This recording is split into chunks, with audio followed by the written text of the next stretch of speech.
मतलब पॉलिटिक्स और industry mix up हुआ था। उनका नाम घुसाया जा रहा था सर। हाँ, और इससे रिलेटेड सर कंगना रनावत जो है उनका ऑफिस या घर में भी तोड़फोड़ की थी, और वो सोशल मीडिया पे भी एक्टिव हुई थी बीच में ज़्यादा, और उन्होंने ऐसे मतलब कमेंट्स भी किए थे सर। इतना तो मतलब ज़्यादा डीप में नहीं पता, पर जितना हमको पता है उन्होंने कमेंट भी किए थे और सोशल मीडिया पे सिंपैथी भी गेन की थी। मतलब ऐसा हुआ था पॉलिटिकल इशू, तो उसके बारे में आप क्या कहना चाहेंगे? देखिए, first of all Kangana Ranaut is a very good actress.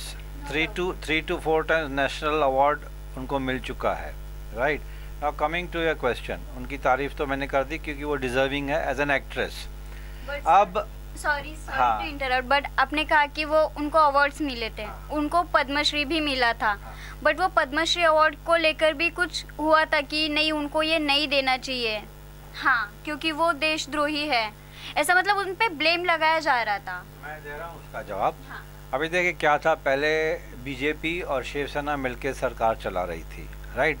अब उनकी अलायंस टूट गई, राइट, तो एज गुड एज डिवोर्स माना जाएगा उसको। हस्बैंड एंड वाइफ जब साथ में रहते हैं तो एक दूसरे की नेगेटिविटी को छुपाते हैं, बाहर आने नहीं देते हैं, राइट। तो ये हस्बैंड एंड वाइफ पकड़ के चलते हैं कि इनका डिवोर्स हो गया, राइट। अब शिवसेना ने शादी कर ली किसी और के साथ, बीजेपी ने शादी कर ली किसी और के साथ। पहले इनका 25-30 साल का अलायंस था, it was a beautiful alliance, इनकी टक्कर में बहुत मुश्किल से कोई सामने आ पाता था। दूसरा था कांग्रेस और एनसीपी का आपस में गठबंधन, राइट। अब बीजेपी सरकार बैठी है ऑपोजिशन में, महाराष्ट्र की मैं बात कर रहा हूँ, और वहाँ पे सेंट्रल में बीजेपी सरकार, राइट। जब दोस्ती टूटती है ना तो खटास आ जाती है, उस खटास में फिर हम छोटी छोटी गलतियों को हाईलाइट करके पब्लिक के सामने लाने की कोशिश करते हैं। अब कंगना रनावत अगर बीजेपी को सपोर्ट कर रही है तो महाराष्ट्र गवर्नमेंट को अच्छा नहीं लगेगा, अगर कंगना रनावत महाराष्ट्र गवर्नमेंट को सपोर्ट करेगी तो बीजेपी को अच्छा नहीं लगेगा।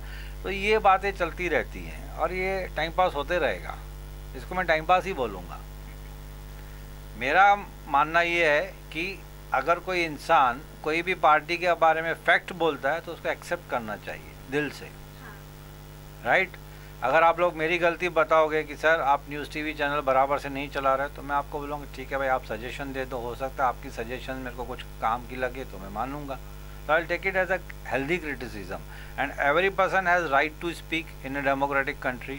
अगर कंगना रनावत ने कुछ बोल दिया तो ठीक है, उसकी मर्जी है। अगर वो कानून के खिलाफ बोलती है तो कानून बैठा है उसको सज़ा देने के लिए। हम कौन होते हैं बीच में टांग अड़ाने वाले? मैं क्यों बीच में टांग अड़ाऊँ? वो जाने, बीजेपी सरकार जाने, महाराष्ट्र गवर्नमेंट जाने। Am I right? But one should not limit the across the limit.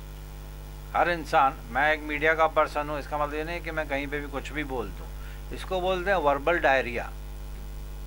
Verbal diarrhoea मतलब मुंह से ऐसे बक के कुछ भी निकल जाना। मैं कंगना रनावत की बात नहीं कर रहा हूँ, जनरल बात कर रहा हूँ। जब हम कैमरा में बोलते हैं, you have to be choosy and selective with the words so that you should not be in trouble. Criticise करना है करो, हेल्दी क्रिटिसिज्म करो, इतना भी मत गिरो कि सामने वाला आपके ऊपर फिर वो अटैक कर ले। मैं कंगना रनावत की बात नहीं कर रहा हूँ, सबके लिए, मेरे लिए ऊपर भी लागू होता है। क्रिटिसाइज करना मेरा हक है। I can question the government of India, the Maharashtra government also, but उसमें कहीं ना कहीं मुझे रेस्पेक्ट तो रखनी है ना। अगर मैं चीफ मिनिस्टर को लेटर लिख रहा हूँ या मेल कर रहा हूँ तो मुझे उस चेयर की तो रेस्पेक्ट करनी है। Am I right? He is the chief minister या फिर प्रेसिडेंट ऑफ इंडिया या ऑनरेबल प्राइम मिनिस्टर। तो as a common citizen of India मेरी basic duties to communicate in a very respectful and parliament language वाली use करना है मेरे को। सो कंगना रनौत से एक वर्ड याद आता है, नेपोटिज्म, जो आजकल बहुत सुनने मिल रहा है। तो सर ये नेपोटिज्म सिर्फ फिल्म इंडस्ट्री में नहीं है, ये पॉलिटिक्स में भी घुस चुकी है। तो जिससे कि बहुत अभी फिल्म इंडस्ट्री में ऐसा कि मूवी ख़राब होगी अगर ऐसा नेपोटिज्म यूज़ होता है तो, लेकिन ऐसा पॉलिटिक्स में अगर ये चीज़ घुस रहा है तो इसमें पूरा देश बर्बाद हो सकता है ये चीज़ से। तो जिसका ऐसा नेपोटिज्म करके ऐसा कोई घुस जाता है और फिर बाद में उसके पास टैलेंट नहीं होता, स्किल्स नहीं होता, फिर उसको देश संभालने दे दो तो भाई फिर क्या बोल सकते। तो सर इसमें आपका क्या कहना है? भाई आपके सवाल में ही जवाब था। मैंने एक पहले इंटरव्यू में बोला कि मुझे नेपोटिज्म कुछ हद तक गलत नहीं लगती है। अगर मेरा बेटा टैलेंटेड है और मैं फिल्म प्रोड्यूस करना चाहता हूँ, first I will clear film industry nepotism. पहले भी किया इंटरव्यू में, वापस ब्रीफली बता रहा हूँ। मेरा बेटा टैलेंटेड है तो मैं उसको चांस दूंगा या किसी नए स्ट्रगलर को दूंगा? आप मुझे बताओ। सर इसमें चांस देने की बात नहीं आती है। आपका बेटा, आप बोल रहे हैं आपका बेटा टैलेंटेड है, आपने 2-3 बार ये रिपीट किया अगर आपका बेटा टैलेंटेड हो तो। बट सर वो कैसे फैमिली में रहता है तो आपको पता चलता है, आप अपने बेटे के साथ रहते हैं तो आपको पता चलता है कि वो उसके अंदर टैलेंट है, ठीक है। बट जब पॉलिटिशियन पे बात आती है ना सर, तो हाँ ठीक है, अभी ये अगर किसी का बेटा मतलब कोई पॉलिटिशियन पार्टी अपने बेटे को पॉलिटिक्स में उतारना चाहती है तो वो उतार सकती है। बट यहाँ पे कैसे सर, फिल्म का आप बोलेंगे ना तो सर 3 से 4 घंटे की फिल्म होती है ज़्यादा से ज़्यादा। पर यहाँ पे पॉलिटिक्स अगर किसी को वोट देकर जिता रही है, उन पे भरोसा रख रही है कि ये पार्टी मेरा अच्छा करेगी, तो हाँ लाइक उन्होंने वोट दे दिया। तो क्योंकि पब्लिक को तो पता नहीं चलता है ना सर टैलेंट है या नहीं है, तो वो तो भरोसा आँख बंद करके वोट दे देंगे। पर उसके बाद अगर वो पब्लिक की उम्मीदों पे खरा नहीं उतरेगा तो सब पूरा वेस्ट जाता है, मतलब पब्लिक की उम्मीदों पे भी पानी फिर जाता है, तो वो तो गलती हो चुकी होती है। तो उसके बारे में मतलब हाँ, तो नेपोटिज्म इससे ही रिलेटेड होता है ना सर। तो 5 साल के बाद मत दो ना वोट। So, पहले एक बार तो आपको आजमाना पड़ेगा। हाँ। अभी सवाल नेपोटिज्म का नहीं है। समझो आपने मिस्टर ए एंड बी को वोट दे दिया, आपको पता नहीं है वो वोट मिलने के बाद, इलेक्ट होने के बाद किस तरह से काम करेगा। You have to take a risk.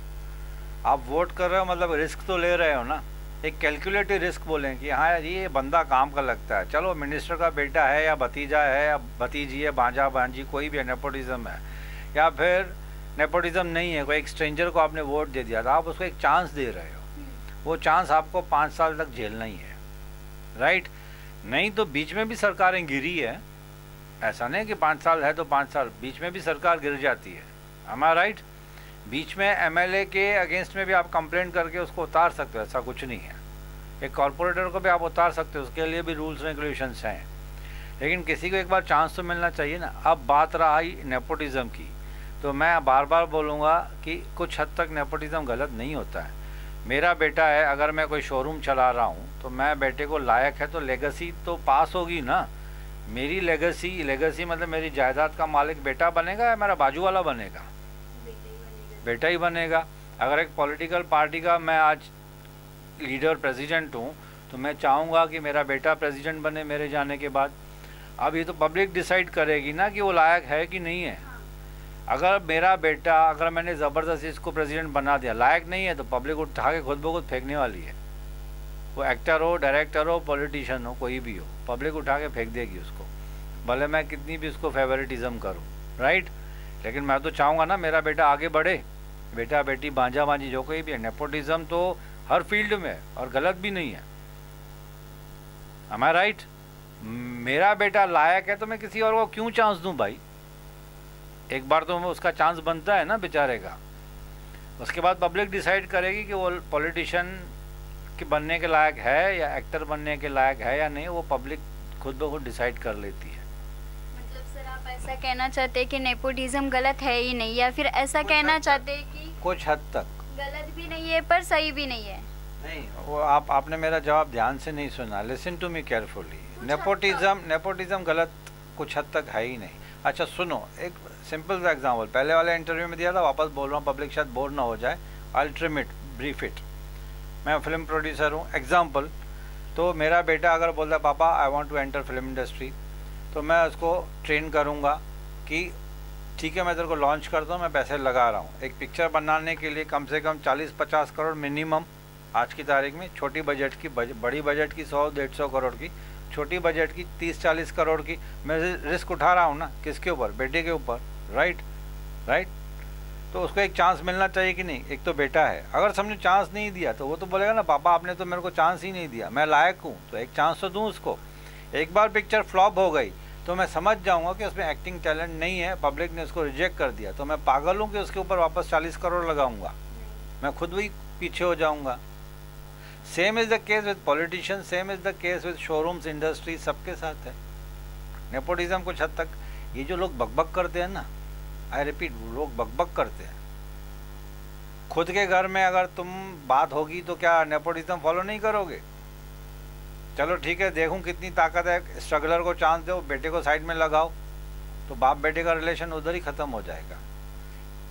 Last interview में बोला था 80% लोग अपने टैलेंट पे चलते हैं फिल्म इंडस्ट्री में, 20% है जो फिल्म इंडस्ट्री की फैमिली से आए हैं। 80% आप थोड़ा शांति से बैठ के गूगल सर्च कीजिए, 80% लोग टैलेंट पे चल रहे हैं। तो नेपोटिज्म कहाँ हुआ? टाइम पास करने के लिए, गॉसिप करने के लिए नेपोटिज्म, फेवरेटिज्म, कोई भी सब्जेक्ट निकालो बैठ के, क्या फ़र्क पड़ता है? टीआरपी चाहिए, किसको लाइमलाइट में आना है। नेक्स्ट सर, टैलेंट हमेशा सपोर्ट होगा। तो सर इसी के साथ हमारा क्वेश्चंस का सिलसिला ख़त्म होता है। Thank you for your lovely time. So here we sign off. And thanks for calling me on your sets. Thank you very much. Thanks for listening to me patiently. Thank you sir.